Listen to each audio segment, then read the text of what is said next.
कि समय कि बसी आलोचना करला ठाकुर अभिनंदन करला अनुभूति व्याख्या करला आलोचना करला समस्त पुनर्बार अनुभूति आराध्य ठाकुर पर श्री श्री गुरुदेवंकर अभयचरणारविंद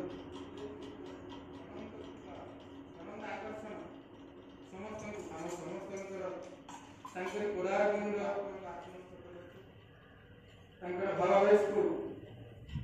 आम समस्त एकीकार कर जय मासिक सचेतना बैठक श्री गुरुदेवंकर अशेष कृपा अशेष इच्छा शक्ति अशेष भाव शक्ति गुरुदेव केतले कौन इच्छा कर केतले कौन चिंता कर भावुं से आमर बसवा आसवा चिंता करवा भिन्न भिन्न कथा संस्कृत माने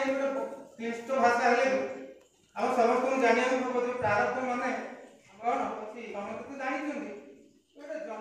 दर्शन शास्त्र अनेकांतवाद जन्मांतरवाद सांख्यवाद एते विराट से कौन कर समग्र समग्र सृष्टि जिते शास्त्र जिते ज्ञान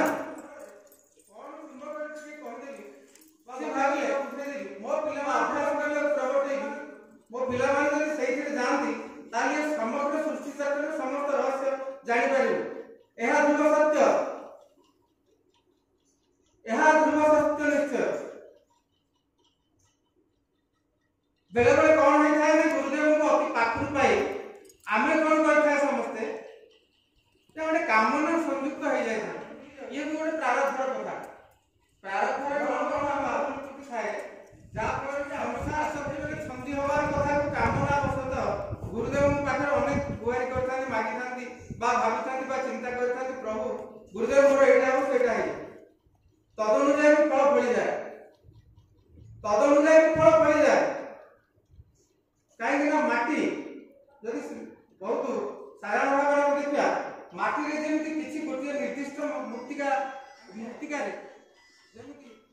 निर्दिष्ट प्रकार वृक्ष बा निर्दिष्ट प्रकार फल बा निर्दिष्ट प्रकार फूल लगेले सही फूल सही फल गोटे जगह गोटे माटी रे आकु एवं गोटे सही जगह जीव एकाठी जदि पोता जाए भाव कि गुरुदेव अक्षर अक्षर से कर दियंती से कामना को से पूर्ण कर दियंती किंतु जेतेबेले गुरु तत्वधारी गुरु भाई कौन जे एक विराट परमहंस शास्त्र परमहंस ज्ञान बा मातृगर्भ ज्ञान बा छटा चक्र भिन्न भिन्न रहस्य या भीतर को गति परिवार तत्व बुझी सारी बतई सारी गुरुदेव ये अभ्यास छाड़ी देगी ये चिंतन छाड़ी देगी महाशक्ति महा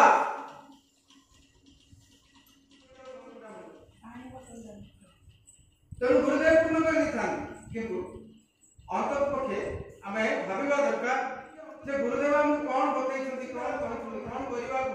कहते इच्छा है आत्मा आम एक व्यक्ति भाई भौणी माँ निज आत्मा भितर सद्गुणकर रूप चिंता भाव ज्ञान एवं अनुभूति ये सब को एकाकार करे किसी समय अंतपक्षे से चेतना को जागृत करे पाइले अंतपक्षे सांसारिक अनेक कलुष कलमश पापा जहाँ भी आपण मान भाव भाषा हो ये सब को भूली जाए सामान्यतम गुरु चिंता आसिले गुरुदेव अशेष कृपा करती एवं सहित पुनर्बार से नहीं जाती विशुद्ध हो जाए पवित्र हो जाए समस्त भाव तेरे कथा है ये विराट सृष्टि चक्र विराट सृष्टि रहस्य रही रहस्यमय प्रभु पाखरे पाइला हम गुरुदेव कथा हुए तो बुझी पार ना से विराट शक्ति जे परमहंस ज्ञान देछथि जो गुरुदेव मातृगर्भ तत्व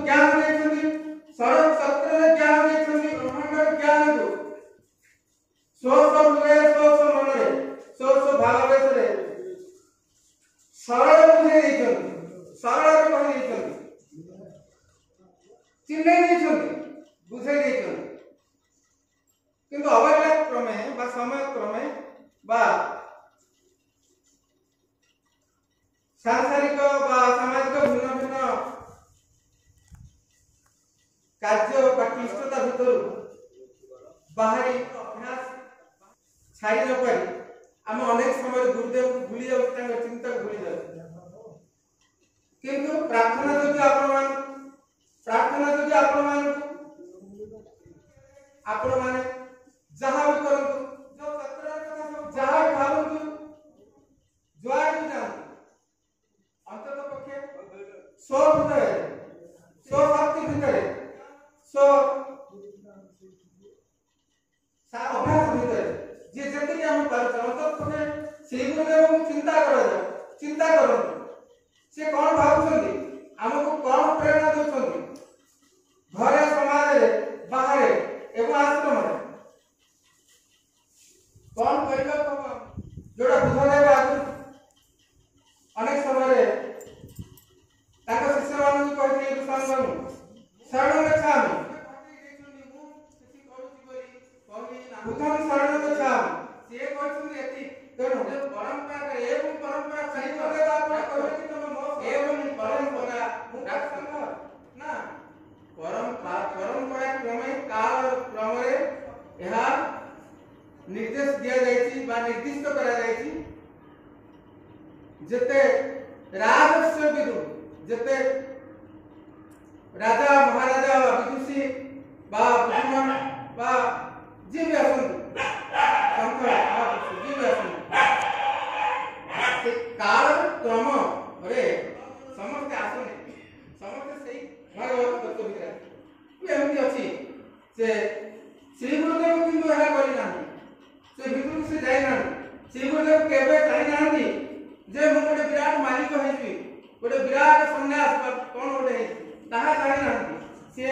ନିର୍ବିବାଦ ସହିତ ନିର୍ବିବାଦ ହୋଇଯାଇଛନ୍ତି ଜୀବ ଉଦ୍ଧାର ପାଇଁ। ଜୀବ ଉଦ୍ଧାର ଯନ୍ତ୍ର ପାଲି ଯାଇଛନ୍ତି, ଜୀବ ଉଦ୍ଧାର କରିଦେଇଛନ୍ତି। କଣ କରିକି ନା ଆମମାନଙ୍କୁ ତିଆରି କରି, ଆମମାନଙ୍କୁ ଜ୍ଞାନ ଦେଇକି ନୁହେଁ, ତାର ଅର୍ଥ ନୁହେଁ ତାହା। ସେ ଆମମାନଙ୍କୁ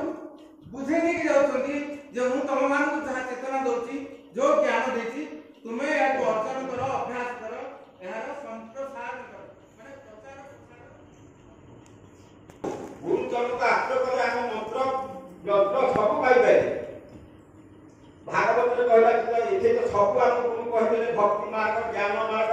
ଯୋଗ ମାର୍ଗ, ଭାଗବତ ସମସ୍ତେ ପଢୁଛେ, ଗୀତା ପଢୁଛେ। ଆମକୁ ଯୋଉଟା ସ୍ମରଣ ଦରକାର ଆମ ଠାକୁର କହିଲେ, ଆମ ପାଇଁ ମୋ ପାଇଁ ଗୁରୁ ଭଗବାନ,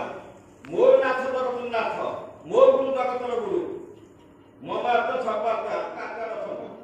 ମୋ ଆତ୍ମା ବି ଅଛନ୍ତି, ସମସ୍ତ ଭୂତରେ ସେ ମଧ୍ୟ ଅଛନ୍ତି।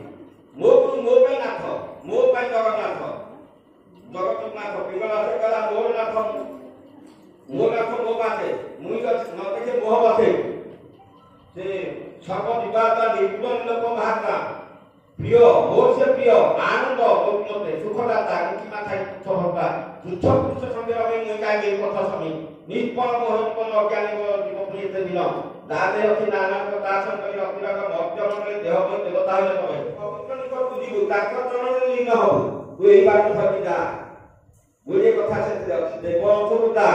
দেব তো দেবতা দেহ ছাড়িব আমি দেহ ছাড়িবা সে বলি দেবতা হইকি যাও দেব অংশকে যাও ये डॉक्टर जान तू भगवान को से तू डॉक्टर का वो क्या गुरु भगवान को वो क्या वो बात को जान को ता बात को दिबो जा बात ता को को दिबो अन्य मार को दिबो এই ভোট जो के तो काम कर दिबो आमे गले हमको हमर सब परिवार को कल्याण लाभ मिलबो से बोलती दान ग्रंथ दान तीर्थ व्रत ये कौन सी निष्फल वेद पठन तत्वलोक पुण्य संघ बहिराज्य या नाना पुण्यमान विपुल भाव दलदान विविध महादाने निरत भाव अनुमाने धर्मभितर यज्ञ करे तीर्थकर्म निरतरे निरत निष्फल तीर्थकर्म निरत नाना उपाय पथ हरिमत नपारे कथा ସର୍ବକୃଷ୍ଣ ଦୋଷରେ ଯେ ନିତ୍ୟ ସାଧୁସନ କରେ ଦକ୍ଷତାର ଖଗଙ୍କ ସାଧୁସନ ମୁଖ୍ୟ ଯୋଗ ସିଦ୍ଧତାର ବିକାଶରେ ଦକ୍ଷତାର ଖଗଙ୍କ ପକ୍ଷୀ ଆଦି ମଧ୍ୟ ମୃଗ ଆଦି ମଧ୍ୟ ସାଧୁସନ କରିଯାଇଛି। ଆମେ କେଡ଼େ ବାହାରୁ ଆଜି ଗୁରୁକୁଳରେ ଭଗବାନଙ୍କ ବୈକୁଣ୍ଠପୁରରେ ଆମେ ସମସ୍ତେ ବାହାରେ ଏକତ୍ର କେଡ଼େ ସାଧୁସନ କରୁ ଏ ଦିନଟା କାହିଁକି ଆମର ପୁଣ୍ୟ କାହିଁକି ଲେଖା ହବନି ପାଖନା ଲେଖା ହବ କେହି ଯଦି କଲେ ଯଦି ଭୁଲ ଲେଖା ହଉଛି ତାହେଲେ କେବଳ ପୁଣ୍ୟ ଭିତରେ ଆମେ ବସିଛେ ଏକତ୍ରିତ ହୋଇ ଭାଇ ଭଉଣୀ ସମସ୍ତେ ଗୋଟିଏ ବାପର ସନ୍ତାନ ଗୋଟିଏ ବାପକୁ ସମର୍ପଣ ଦେଇଦେଇଛେ ଏ ଭାଷା ଦର୍ଶନ ହୋଇପାରେ ଏକ ବ୍ରହ୍ମ ଯଦି ଯିବା ଏଇଭଳି ଆମେ ସମସ୍ତଙ୍କ ପରିବାର ସମ୍ପର୍କ ଲାଭ ହବ କାର୍ଯ୍ୟ ଡଙ୍ଗା ଯାଉଛି ତ ସଂସାର ଡଙ୍ଗା ସମୁଦ୍ରରେ ଡଙ୍ଗା ଚାଲୁଛି ଯେତେବେଳେ ଡଙ୍ଗା ଅଣେଇ ହବ ଏଥିପାଇଁ ଚିନ୍ତା କରିବା ଦରକାର ଅଣେଇ ହବାଟା କର୍ମଧାର ଏଲାବେକୁ କର୍ମଧାର ମୁହିଁ ଅନୁକୂଳ ସମୀର ଏମତ ଲାଭ ଥାଉରେ ଯେବେ ଦତ୍ତରେ ଭବନରେ ମୂଢ କୃପଣ ନାରୀ ଯୁକ୍ତ ମୁହିଁ ମୋହ ସମସ୍ତ ଏମିତି ନିଶାଇକି ଏରେ ଆକ୍ରମଣ হয় ଯେବେ ନଥାଏ ଗ୍ରହଧାରୀ ନିରବେ ଚିନ୍ତା ରହିବେ ଦାରା କନ୍ୟା ଦାସୀ ଦାସ ଏସବୁ ବିଜୁଳି ପ୍ରକାଶ ଏହା କଥା କମି ହୋଇ ଭାବ ମୂଢ ଲଗାନି এই তো গুলাক ছাত্র জানিপার অর্থ জ্ঞান জানিপার কিংবা ନ ଜାଣିପାରୁ এই ଯୋଉ ଗୁରୁତ୍ୱ କଥା କି କହିଲା ଆମେ ଜାଣିଥିବା ଗୋଟେ ସହସ୍ରାଂଶ ଯଦି ଏଇ ଗୋଟା ଗୁଢ କରି ଆମେ ଧରିବା ଆମର ଏଇଥିରେ ଅଧିକା ହେଇପାରିବା এই ଗୋଟା କାମ ଯଦି କରିବା ଚାରି ପାଞ୍ଚ ଜଣଙ୍କୁ ବୁଝେଇ ପାରିବା ଏ ଗୁରୁତ୍ୱ ମୋର ଏଠି କଣ ଉପାୟ ନିଶ୍ଚିତ ଚିନ୍ତା କରିବା ଆତ୍ମା ପଙ୍ଗୁ ଅଭ୍ୟର୍ଥୀ ମୁଖ କରବା ତଳୁ ନିଶ୍ଚିତ ସେ କି ପଙ୍ଗୁ ଯଦି କି ଆମେ ଯାଉଥିଲେ ଖାଇକି ତା ସତ୍ୟରେ ଭଗବାନ କଥା ଭଗବାନ ଡାକ୍ତର ମୁକ୍ତି କରିବା ତା କଥା କହୁଛ ଯୋଉ ଗୁରୁକୁ ଡାକୁଛୁ ଆମେ ଭକ୍ତି କରିକି ଆମେ ଉଦ୍ଧାର କରିଦେବ ବୋଲି ତା କଥା କହୁଛ ସତ୍ୟ କିନ୍ତୁ ପଙ୍ଗୁ ଯଦି କି ରଖିଯିବ ମୁଖ ଯଦି ତା ପାଟି ଫିଟେ ବାତର ହେଇ କଥା କହିବ ତାହେଲେ ଆମର କାହିଁକି କଲ୍ୟାଣ ହବ ଆମେ ତାକୁ ଦୃଢ଼ ଭାବେ ଡାକିବା ନିଶ୍ଚିତ ସଂସାର ଭିତରେ ଦୁଃଖ ଅଛି ଏବେ ଭୋଗ କରିବାକୁ ପଡ଼ିବ ଶରୀର କଷ୍ଟ ସେମାନେ ଭୋଗ କରୁଛନ୍ତି ଏବେ କଥା ଏଇ କଳିକର କଥା ଦେଖ ବଶିଷ୍ଠ ମୁନିମାନେ ଗର୍ଭର ସତ୍ୟଯୁଗ କଥା ୟାକୁ ପରମହଂସ ରାମକୃଷ୍ଣ ପରମହଂସ ପଚାରିଲେ ଯେତେବେଳେ ଯକ୍ଷ୍ମା ପାଇଁ ବହୁତ ଡରନ୍ତି ସେତେବେଳେ ଏଇଭଳି ଔଷଧ ବାହାର ନଥିଲା।